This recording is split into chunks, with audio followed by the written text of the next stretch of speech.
तो तेरा क्या होगा इकबाल, इस मुहिम को लगातार सुदर्शन न्यूज चला रहा है और आज हम 13वें दिन में पहुंच चुके हैं जिसमें हम लगातार एक के बाद एक खुलासे हाजी इकबाल को लेकर कर रहे हैं। लेकिन इन खुलासों की फहरिस्त जिस तरीके से लंबी हो रही है, साथ ही साथ अब प्रशासन ने भी हाजी इकबाल पर शिकंजा कसना शुरू कर दिया है। स्थानीय प्रशासन ने हाजी इकबाल के तमाम काले कारनामों पर जांच बैठा दी है। जांच इस शख्स की शुरू हो चुकी है, लेकिन अपनी इस मुहिम के जरिए हमने इस शख्स के बारे में जो कुछ आपको दिखाया है, जो कुछ बताया है, एक बार फिर से आपको इस रिपोर्ट के जरिए आपको अब दिखाते हैं और समझाते हैं कि ये शख्स किस तरीके से अपने काले कारनामों के जरिए अपना काला साम्राज्य खड़ा कर चुका है। रिपोर्ट देखिए।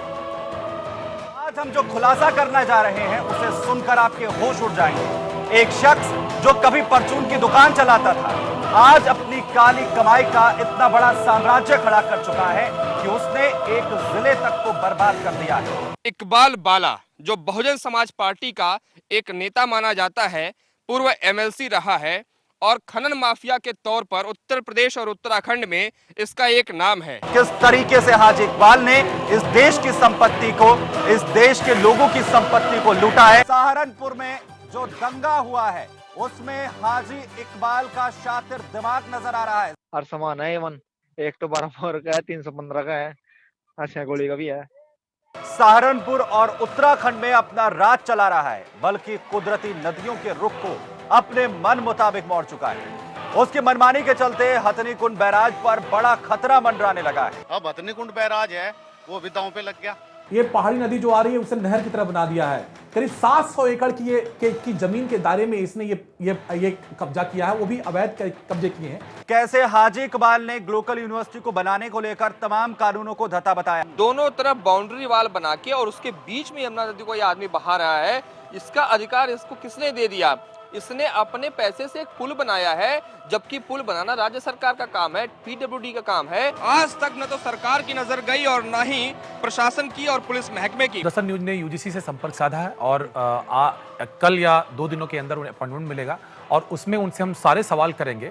यूजीसी कहीं न कहीं एक तरह से भागीदारी उसकी भी होगी, उसकी भी जिम्मेदारी होगी कि उसने कैसे इस यूनिवर्सिटी को बगैर जांचे परखे सही तरीके से तथ्यों की पड़ताल के कैसे अप्रूवल दिया, क्योंकि उसका सवाल खड़ा होता है। सुदर्शन न्यूज ने किस तरह से इस काले कारोबारी की काली कमाई का कच्चा चिट्ठा आपके सामने खोल कर रख दिया है। हाँ जी, उसका आगे शहर कोई भी बस पैसे देता है जी, हाजी पैसे देकर सब वो खरीद लेता है। खनन माफिया और इंसानियत के दुश्मन के खिलाफ सुदर्शन न्यूज की मुहिम लगातार जारी है। आज इसी कड़ी में हम 10वां एपिसोड लेकर आपके सामने आए हैं, जिसमें आज और बड़े खुलासे हम आपके सामने करेंगे। आपको बताएंगे कि आखिर ये शख्स जितना शातिर आपने इस मुहिम के जरिए अब तक के 9 एपिसोड में जाना है, इतना ही नहीं है, और भी खुलासे होने बाकी हैं। देखिए, हमें ये जानकारी नहीं दे पाए वो कि जो मिस्टर जयदेव बात कर रहे थे वहां से, ऐसा उन्होंने नाम बताया। सेल कंपनीज बनाई और ये सब ये कंपनी जितनी है इसने इससे बेनामी संपत्ति खरीदी, अपने रिश्तेदारों,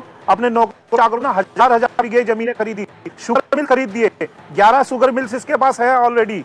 समाजवादी पार्टी की सरकार में इसका कोई ताल्लुकात नहीं था समाजवादी पार्टी से। समाजवादी पार्टी की सरकार में 5वीं मंजिल से सख्त निर्देश था यहाँ के सहारनपुर की जो यूनिट थी समाजवादी पार्टी की और अधिकारियों को कि कोई भी इकबाल को परेशान नहीं करेगा। हर रोज की तरह एक बार फिर एक नया खुलासा करेंगे और आपको बताएंगे कि कैसे ये शख्स काली कमाई को अपनी इकट्ठा करता था। किताब जी नमस्कार, अश्विनी त्रिपाठी बोल रहा हूँ सुदर्शन न्यूज से। सुदर्शन न्यूज से अश्विनी त्रिपाठी बोल रहा हूँ भाई साहब। जी जी जी। और क्या हुआ, अपॉइंटमेंट के लिए कुछ बात थी क्या आपकी? तो उसमें सर हम क्या करना है उसमें बताओ। उसमें तो क्लियर कर मैंने लिखा है कि चूंकि एक्सपर्ट कमेटी गई थी, कमेटी गई थी, उन्होंने रिपोर्ट दी। आपको क्या पता रिपोर्ट में ठीक है नहीं? वो तो रिपोर्ट तो मुझे पता है ना, रिपोर्ट तो मेरे पास आ गई ना। मेडिकल के लिए सीटें दी जाएं और उसके बाद भी उसको परमिशन दे दी गई है, या इसका मतलब सीधा सीधा लगता है कि कहीं ना कहीं पैसे का लेन देन हुआ या कोई दबाव या सिफारिश वगैरह, वो ये ऑफिसर ही जान सकते हैं। इस वक्त की बड़ी खबर, सुदर्शन न्यूज की खबर का इस मुहिम का असर सीधे तौर पर अब नजर आ रहा है। हाजी इकबाल को लेकर अब कार्रवाई होती हुई नजर आ रही है। इकबाल बाला पर सुदर्शन न्यूज की जो मुहिम है वो रंग ला रही है।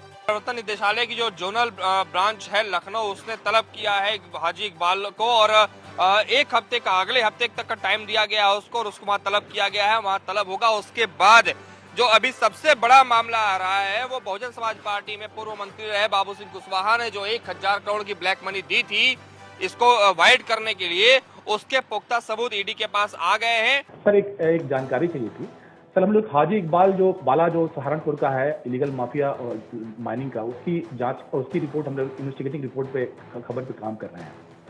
तो सर आपकी तरफ से सुप्रीम कोर्ट में स्टेटस रिपोर्ट सबमिट की गई थी उसके मनी लॉन्ड्रिंग उसकी कंपनियों के लेकर के। तो सर अभी क्या उसमें रिपोर्ट में अपडेट कुछ है सर? वो राजेश्वर जी बताएंगे, वो लखनऊ में बैठते हैं। फैजान नाम का एक शख्स है, उसके नाम पे वो पूरी फैक्ट्री बनाई गई और तकरीबन 70 बीघा जमीन खरीदी गई, लेकिन ना तो वो फैक्ट्री जमीन पे है, धरातल पे है, और ना ही उसमें किसी तरह का काम होता है। ईडी के जो इन्वेस्टिगेशन ऑफिसर हैं, इन्वेस्टिगेटिंग ऑफिसर आईओ जो बोलते हैं, उनको काफ़ी सारी पावर्स हैं इसमें। सबसे पहले तो वो इनकी प्रॉपर्टीज़ को प्रोविजनली अटैच कर सकते हैं कि जब तक कि इसमें सर्च नहीं हो जाती पूरी, इनकी प्रॉपर्टीज जो हैं वो under section 5 of money laundering act ये अटैच कर सकते हैं। हाजी इकबाल को लेकर हम जिस तरीके से इस मुहिम को चला रहे हैं उसका असर अब सीधे तौर पर नजर आ रहा है। और साथ ही साथ आपको बता दें कि कार्रवाई अब हाजी इकबाल पर होनी शुरू हुई है।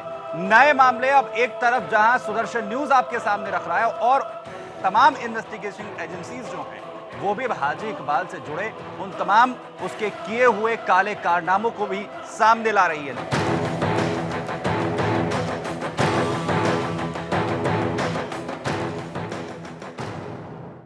तो कैसे इस शख्स ने अपने काले साम्राज्य को खड़ा किया है और क्या क्या काले कारनामों को इस शख्स ने अंजाम दिया है, उन तमाम चीजों का खुलासा सुदर्शन न्यूज ने अपनी इस मुहिम के जरिए किया है। और आज 13वें दिन में इस मुहिम को लेकर हम आए हैं आपके सामने।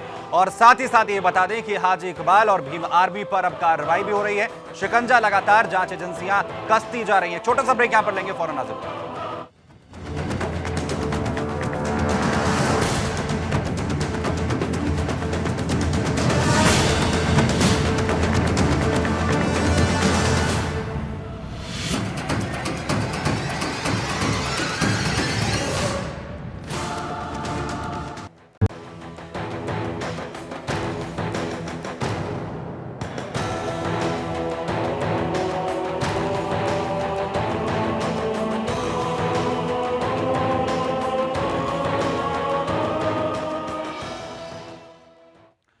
हाजी इकबाल के खिलाफ सुदर्शन न्यूज की मुहिम असर दिखाने लगी है। खबर है कि एक तरफ जहां प्रशासन हाजी इकबाल पर शिकंजा कसना शुरू कर चुका है, तो वहीं हाजी इकबाल अपने खिलाफ कार्रवाई के डर से विदेश भागने की तैयारी में है। सुदर्शन न्यूज की जानकारी के मुताबिक ईडी ने हाजी इकबाल को पहले ही तलब कर लिया है। तो सहारनपुर के डीएम ने हाजी के काले कारनामों पर जांच बैठाने की तैयारी कर ली है। सहारनपुर के डीएम ने हमारे विशेष संवाददाता राकेश पंडित से क्या कुछ कहा है, आइए आपको सुनवाते हैं। हेलो, डीएम साहब से बात करने जा रहे हैं सर? जी जी जी जी बिल्कुल। हाँ, मैं दे रहा हूँ डीएम साहब। जी जी धन्यवाद, बात कराएं। हेलो सर, नमस्कार सर, राकेश पंडित बोल रहा हूँ सर। हाँ बताइए राजेश। हाँ सर, मैं 2-3 दिन पहले आपके पास आया था, तो आपने अभी 2-3 दिन का टाइम और कहा था मुझे कि 2-3 दिन बाद मिलना है। तो सर आज उसी मामले में मिलना भी था सर, और एक बहुत ही गंभीर मामला और था सर आज एक, जिससे मैं आपको अवगत कराना चाहता था सर। मिर्जापुर कस्बे में हाजी इकबाल की जो कोठी बनी हुई है सर 5 से 7 बीघे के अंदर, वो जमीन एक हरिजन महिला की है सर। आज भी वो खतौली में उसी के बेटी के नाम पे दर्ज है। और सरकारी नियम ये है सर कि किसी भी हरिजन महिला को या दलित को अगर कोई, ऐसा है ना, ऐसा है, हम पूरा इन्वेस्टिगेशन उसका चल रहा है। उसकी कोठी का बता रहे, हाँ पूरा नहीं, उतना ही नहीं, उसका जितना जहाँ भी प्रॉपर्टी है सबका चल रहा है। जी सर, जी सर। तो बस यही हमारा निवेदन है सर प्रशासन से और आपसे कि अगर आप आए सर तो इसके खिलाफ कार्रवाई जरूर हो सर। हाँ बिल्कुल, कार्रवाई ढंग की होगी, चल रहा है उस पर। धन्यवाद सर, धन्यवाद सर। हाँ, उसके खदान के भी मामले हैं जी, तमाम मामले हैं, एक दो नहीं तमाम है जी। उसका इंटीग्रेटेड कार्य होगा उससे। जी जी। अच्छा, ये वाला मामला भी सर आपके संज्ञान में होगा ये, फिर इसकी कोठी वाला? हाँ ठीक है, पता है, हमको 3-4 दिन पहले ही पता चल गया। अच्छा अच्छा, ठीक है सर। तो सर मुझे अगर आपसे मिलना हो तो कब मिलूं सर, कल या परसों में कभी? यार अभी तो हमारे नए कमिश्नर आ रहे थे, अगले वीक में किसी दिन आ जाओ। चलिए ठीक है सर, नेक्स्ट वीक में मैं आ जाता हूँ सर आपको फोन करके। ठीक है, धन्यवाद सर। तो प्रमोद पांडे जो कि डीएम है सहारनपुर में, उनका ये कहना है कि इस पर एक ही मामला नहीं, जो खदान से जुड़े मामले हैं या तमाम मामले जो हाजी इकबाल के खिलाफ हैं, उन तमाम मामलों पर कार्रवाई शुरू हो चुकी है और इस शख्स के खिलाफ हर एक चीज का हिसाब होगा और इसीलिए लगातार सुदर्शन मुहिम की ये जो मुहिम है लगातार जारी रहेगी। छोटा सा ब्रेक हम यहाँ पर लेंगे और ब्रेक के बाद हमारे इनपुट एडिटर और साथ साथ हमारे सहयोगी राकेश पंडित हमारे साथ मौजूद हैं, उनसे भी जानेंगे प्रशासन किस तरीके से अब कार्रवाई शख्स पर कर रहा है। फौरन लौटें।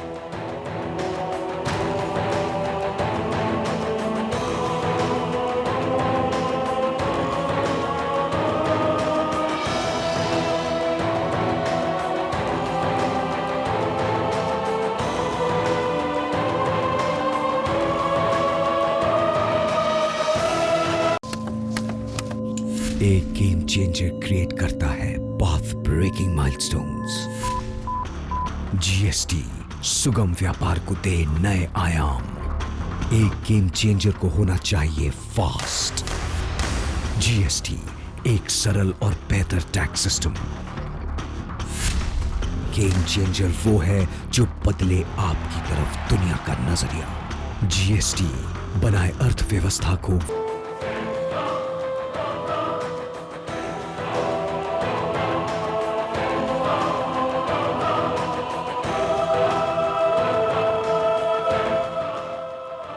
हाजी इकबाल को लेकर सुदर्शन की मुहिम का असर अब सीधे तौर पर नजर आ रहा है। कार्रवाई यहां पर हाजी इकबाल पर शुरू प्रशासन कर चुका है। हमारे इनपुट एडिटर अश्विनी त्रिपाठी और साथ ही हमारे विशेष संवाददाता ग्राउंड जीरो से राकेश पंडित मौजूद हैं। राकेश, किस तरीके की प्रतिक्रियाएं लोगों की और क्या, क्योंकि हम लगातार जैसे जैसे इस मुहिम को आगे बढ़ा रहे थे लोगों का साथ हमें यहां पर मिला, लेकिन एक क्वेश्चन था, एक सवाल था उनका बहुत बड़ा कि हाजी इकबाल को लेकर भी क्या कभी कार्रवाई हो सकती है। इसके बाद क्या लोगों का कहना है, किस तरीके की प्रतिक्रियाएं सामने आ रही हैं?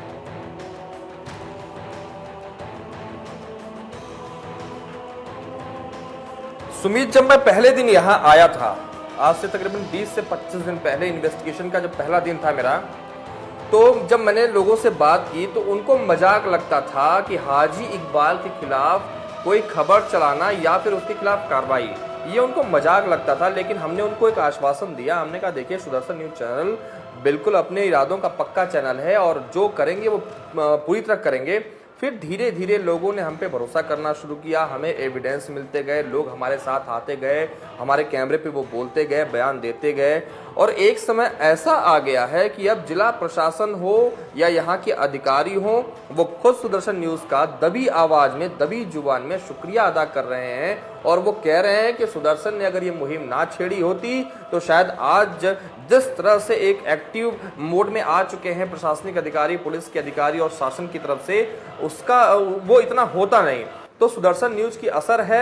और इसके अलावा आपको बताऊं कि जो इकबाल की गाड़ियां थी, जो इसके गुर्गे जिन गाड़ियों में बैठ के वसूली करते थे, उन पे बड़ी बड़ी लाइटें लगाई गई थी चारों तरफ और ये वसूली करते थे। हम यहाँ पर ग्राउंड जीरो पर देख रहे हैं, इतनी दहशत हो गई सुदर्शन न्यूज़ की, उन लाइटों को हटा दिया गया है, दादागिरी बंद हो गई है। यहाँ तक कि उत्तराखंड के देहरादून में इकबाल के बेटे का फार्म हाउस है जहाँ पर वो तमाम तरह की गतिविधियां करता था, उस फार्म हाउस को भी बंद करवा दिया गया है कि कहीं ऐसा ना हो कि सुदर्शन न्यूज़ की टीम वहां पहुंच जाए। अब हमने जो आज एविडेंस लिए थे सामने, सबसे बड़ी बात है कि अब हम उसकी कमर पे प्रहार करने जा रहे हैं। जिस मिर्जापुर कस्बे में वो अपनी दादागिरी के दम पर सीना ठोक के रहता था, उसी कस्बे में उसी की कोठी पे प्रशासन का बुलडोजर हम चलवाएंगे, क्योंकि वो जमीन एक दलित महिला की थी, कोई राइट नहीं बनता था इकबाल को उस जमीन पे कोठी बनवाने का। हमने डीएम साहब से बात की है और डीएम साहब से निवेदन किया है हमने कि आप निष्पक्ष तरीके से कार्रवाई करें और डीएम साहब ने आश्वासन दिया है की तरफ से, डीएम साहब की तरफ से यहाँ पर आश्वासन भी मिला है और लगातार उनका ये भी कहना है कि अब कार्रवाई इस शख्स पर सिर्फ एक मामले को नहीं बल्कि उन तमाम मामले जो शख्स के खिलाफ है उस पर कार्रवाई होगी। सुदर्शन न्यूज़ हाजी इकबाल के खिलाफ हर दिन नए खुलासे कर रहा है। जैसा कि हमारे विशेष संवाददाता ने डीएम के साथ बातचीत में कहा था कि हाजी इकबाल का सहारनपुर का घर एक दलित की जमीन पर कब्जा करके बनाया है, उस पर सुदर्शन न्यूज़ की एक विशेष रिपोर्ट आपको यहां पर दिखाते हैं किस तरीके से शख्स ने एक दलित महिला की जमीन पर कब्जा कर अपनी आलीशान कोठी खड़ी की है।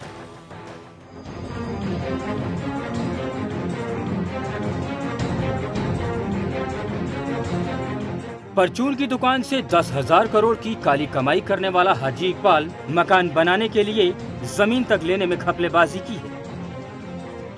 सुदर्शन न्यूज के हाथ लगे दस्तावेजों के मुताबिक मकान की जमीन दरअसल दलित महिला कुशली देवी की है, जो सरकारी अभिलेखों में कृषि भूमि के नाम से दर्ज है। हाजी इकबाल ने 1989 में सहारनपुर के मिर्जापुर गांव के इस दलित महिला की जमीन को गैर कानूनी तरीके से अपने पिता और 2 भाइयों के नाम 4 बैनामा करा लिया और रजिस्ट्री में इस जमीन को कुशली द्वारा खरीदी दिखाया, जबकि सरकारी रिकॉर्ड में इस जमीन की खरीद का कोई विवरण ही नहीं है। साफ है कि धोखाधड़ी की इस जमीन को खरीद का दिखाया गया। खास बात यह है कि रजिस्ट्री में प्लॉट नंबर, खसरा नंबर, इसकी लंबाई चौड़ाई कुछ भी अंकित नहीं है। ऐसा जानबूझकर किया गया है क्योंकि इस पर मकान बनाने के लिए अनुमति लेनी पड़ती, जबकि हरिजन की जमीन उत्तर प्रदेश जमींदारी अधिनियम की धारा 157 के तहत न तो खरीदी जा सकती है और न ही बेची जा सकती है और इसे राज्य की जमीन माना जाता है। यानी इकबाल ने राज्य सरकार की जमीन पर कब्जा किया। इसके साथ हाजी इकबाल ने स्टाम्प ड्यूटी की चोरी की, ये बताते हुए कि ये राज्य मार्ग से 50 मीटर दूरी पर है, जबकि ये घर राज्य मार्ग पर है और आज की तारीख में भी ये जमीन कृषि भूमि की है और आज भी ये भूमि कुशली देवी के नाम पर, जिसे ना तो खरीदा जा सकता है और ना बेचा जा सकता है। तो लगातार अपनी मुहिम के जरिए हम लगातार नए नए खुलासे हाजी इकबाल के काले कारनामों का कर रहे हैं और आज एक बार फिर से हमने ये खुलासा किया कि कैसे इस शख्स ने, जिस आलीशान कोठी में ये शख्स रह रहा है, वो भी एक दलित की छीनी हुई, दबाई हुई जमीन है और प्रशासन ने भी इस शख्स के खिलाफ अब कार्रवाई शुरू कर दी है। बहुत शुक्रिया अश्विनी हमारे साथ जुड़ने के लिए। राकेश, आपका बहुत बहुत शुक्रिया। आज के लिए इतना ही। खबरें लगातार जारी हैं। जय हिंद।